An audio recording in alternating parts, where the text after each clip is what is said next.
अगर हमें अपने ब्रेन को कॉन्कर करना है या अपनी मेंटल स्ट्रेंथ इंक्रीज करनी है तो हमें ये ब्रेन के 3 अमेजिंग एक्सपेरिमेंट्स को समझना पड़ेगा। पहला एक्सपेरिमेंट हुआ था 1983 में, जो कि लिबर्ट और उसकी टीम ने किया था। लिबर्ट इस एक्सपेरिमेंट से ये जानना चाहते थे कि क्या हम अपने डिसीजंस को कंट्रोल कर सकते हैं या नहीं। इसके लिए उन्होंने काफी सारे पार्टिसिपेंट्स लिए और उनके सर में EEG के इलेक्ट्रोड्स लगा दिए ताकि ब्रेन में जो भी एक्टिविटी हो वो उन्हें दिखती रहे। इसके बाद इन पार्टिसिपेंट्स को एक एक करके चेयर में बिठाया गया और उनके सामने एक कंप्यूटर स्क्रीन रखी गई जहाँ पर एक सर्कल में डॉट घूम रहा था और साथ में इन्हें एक बटन दिया गया और कहा गया कि जब भी तुम्हारा मन करे तुम इस बटन को प्रेस कर सकते हो। इसके साथ साथ इन्हें कहा गया कि बटन दबाने से पहले जब तुम्हारा मन कर रहा था बटन दबाने का, उस टाइम को नोट करना और हमें बताना। अब हमें से मैक्सिमम लोग ये सोचेंगे कि जब से मेरा बटन दबाने का मन कर रहा था तब से लेकर बटन दबाने तक मेरी ब्रेन एक्टिविटी इंक्रीज हो रही होगी, क्योंकि मेरे दिमाग में कुछ ना कुछ प्रोसेसिंग चल रही होगी। यानी जो मैं डिसीजन लेने वाला हूँ मुझे पहले से पता होगा कि मैं क्या डिसीजन लेने वाला हूँ। लेकिन जब ब्रेन के सिग्नल्स को एक्चुअल में स्टडी किया गया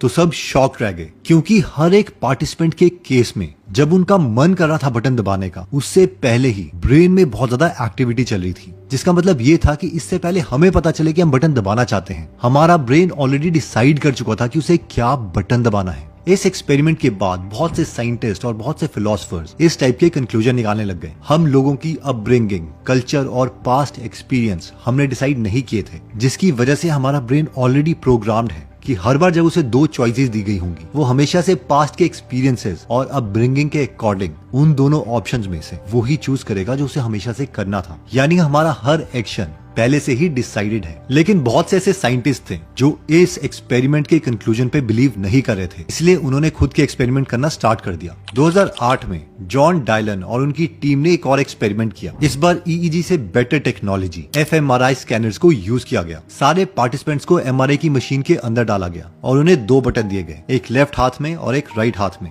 अगेन इन पार्टिसिपेंट्स को कहा गया कि जब भी तुम्हारा मन करे बटन दबाने का वो टाइम हमें बता देना। केस में इंटरेस्टिंग बात ये हुई कि इससे पहले कि पार्टिसिपेंट्स ये बता पाते कि अब मैंने डिसाइड कर लिया है कि मैं कौन सा बटन दबाने वाला हूँ, उससे 7 सेकंड पहले साइंटिस्ट ये बता पा रहे थे कि ये इंसान कौन सा बटन दबाने वाला है। अब इस एक्सपेरिमेंट में साइंटिस्ट 100% पार्टिसिपेंट का करेक्ट डेटा नहीं बता पाए, वो 60% लोगों का करेक्ट डेटा बता पाए। लेकिन ये भी बहुत डरावनी बात है, 60% लोग क्या चूज करने वाले हैं और वो भी पार्टिसिपेंट के खुद प्रेडिक्ट करने से 7 सेकंड पहले बता देना। ये अगेन इस तरफ इशारा करता है कि जो हमारी फ्री विल है वो नहीं है। लेकिन काफी साइंटिस्ट अभी भी इस चीज पर बिलीव नहीं करना चाहते थे, इसलिए 2016 में उन्होंने एक और एक्सपेरिमेंट किया। इस बार उन्होंने पार्टिसिपेंट्स को बुलाया, उनके सर में EEG की कैप लगाई और उनके पैरों के पास एक पैडल रख दिया गया और उनके सामने कंप्यूटर स्क्रीन थी। अगर स्क्रीन में ग्रीन सर्कल है तो वो कभी भी पैडल दबा सकते हैं, अगर रेड सर्कल आता है तो उन्हें पैडल नहीं दबाना है। अब साइंटिस्ट को ये पता था कि पिछले एक्सपेरिमेंट में 40% लोग डिसाइड करने के बाद भी कि उन्हें बटन दबाना है वो अपने डिसीजन को रोक पाए थे।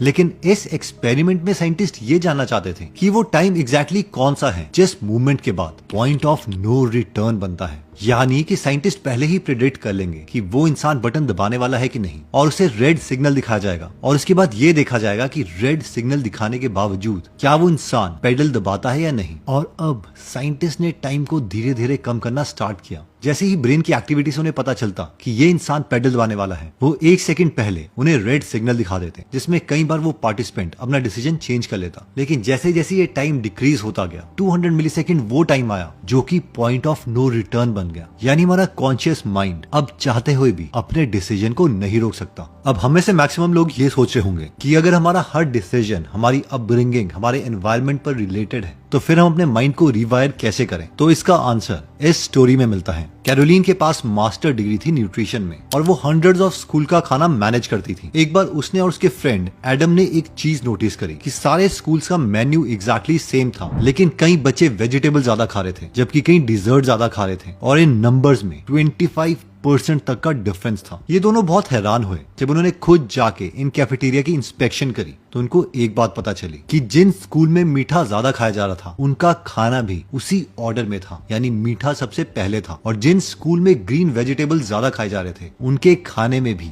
ग्रीन वेजिटेबल सबसे पहले थे और सबसे लास्ट में डेजर्ट। और इसी चीज से इन दोनों ने प्लान बनाया कि हम मेन्यू में कोई भी चेंज नहीं करेंगे, स्टाफ में कोई भी चेंज नहीं करेंगे, बस सिर्फ जो स्टूडेंट का खाना है उन्हें एक पर्टिकुलर ऑर्डर में ही अरेंज किया जाएगा। और जैसे ही इस अरेंजमेंट को एग्जीक्यूट करवाया गया, रिजल्ट्स बहुत अमेजिंग थे। बच्चों की फ्रूट सिलेक्शन 36% से इंक्रीज हो गई थी, क्योंकि उन्हें सबसे पहले फ्रूट्स दिखाई दे रहे थे। एग्जैक्टली सेम इंप्रूवमेंट वेजिटेबल्स में थी। अब इससे पहले कि मैं आपको ये बताऊं कि इस नॉलेज को हम अपनी लाइफ में कैसे इंप्लीमेंट कर सकते हैं, पहले मैं आपसे ये पूछना चाहता हूँ, 5 into 5 एग्जैक्टली हम सबको पता है ये 25 है, लेकिन अगर मैं आपको बोलूं 343 into 683, तो अब हमारा माइंड ब्लैंक है। पहली प्रॉब्लम का जो आंसर है वो हमारे सबकॉन्शियस माइंड ने दिया है। यानी अगर हम ये चाहते भी कि हम इसका आंसर ना दे, तो भी हमारे माइंड ने इसका आउटपुट ऑटोमेटिकली दे दिया था। जबकि दूसरी प्रॉब्लम हम जानते हैं हम सॉल्व कर सकते हैं, लेकिन इसके लिए ज्यादा माइंड की कंप्यूटेशन रिक्वायर्ड है, और ये चीज हमारा कॉन्शियस माइंड ही करेगा। देखो, हम लाइफ में जो भी चीज चूज कर रहे हैं वो दो कैटेगरी में डिवाइड की जा सकती है। पहली है पिकिंग और दूसरी है चूजिंग। पिकिंग का मतलब है कि हमारे पास ऑलरेडी 5-6 ऑप्शंस अवेलेबल हैं, और उन 5-6 गिवन ऑप्शंस में से हम वो वाला ऑप्शन चूज करेंगे जो कि हमारी अपब्रिंगिंग और एनवायरनमेंट से रिलेटेड होगा। लेकिन चूजिंग वो सेट ऑफ प्रॉब्लम है जहां पर हमें डिफरेंट आउटकम्स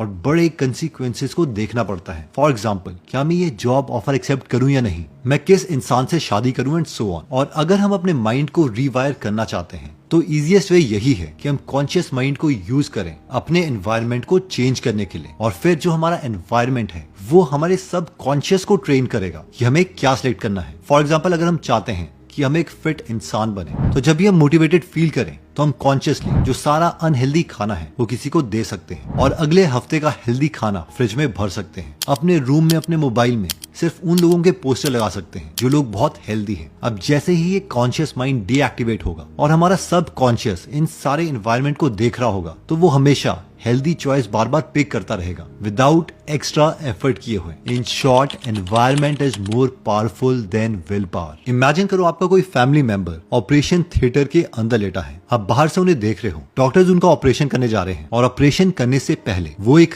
कार्ड को पढ़ते हैं। आपको लगता है कि ये लोग क्या कर रहे हैं, ये जल्दी ऑपरेशन स्टार्ट क्यों नहीं करते। एक्चुअली मिड 2000s में डॉक्टर अतुल गवांडे ने एक चीज नोटिस करी। सर्जरी करते करते काफी पेशेंट के साथ अनहोनी हो रही थी। इसलिए नहीं कि जो डॉक्टर्स थे वो अनस्किल्ड थे, बल्कि इसीलिए क्योंकि वो बेसिक चीजें मिस कर रहे थे। और डॉक्टर अतुल को हमेशा लगता था कि इन चीजों को किस तरीके से अवॉइड किया जा सकता है। तभी WHO की एक 19 स्टेप चेकलिस्ट आई, और डॉक्टर्स को रेकमेंड किया गया कि वो इस चेकलिस्ट को 3 चीजों में जरूर यूज करें। इस चेकलिस्ट में बेसिक चीजें थी, जैसे कि पहले ये कंफर्म कर लो कि जिसका ऑपरेशन करने वाले हो क्या ये वही पेशेंट है या कोई और। सेकंड, क्या तुम्हारे पास सारे के सारे टूल्स अवेलेबल हैं कि नहीं। 3, क्या तुमने एंटीबायोटिक्स दे दी हैं या नहीं। 4, जो इस पेशेंट का मेन डेटा है क्या तुम उसे मॉनिटर कर भी रहे हो या नहीं। अक्टूबर 2007 से सितंबर 2008 तक 8 ग्लोबल हॉस्पिटल्स ने इस चेकलिस्ट को इंप्लीमेंट किया, और रिजल्ट्स में बहुत इंप्रूवमेंट थी। जो पेशेंट की ऑपरेशन थिएटर में डेथ हो रही थी वो 1.5% से 0.8% हो गई, यानी 47% डेथ्स कम हो गई। और ऑपरेशन के दौरान जो मेजर कॉम्प्लिकेशन हो रही थी वो 11% से 7% हो गई, यानी 36% का ड्रॉप।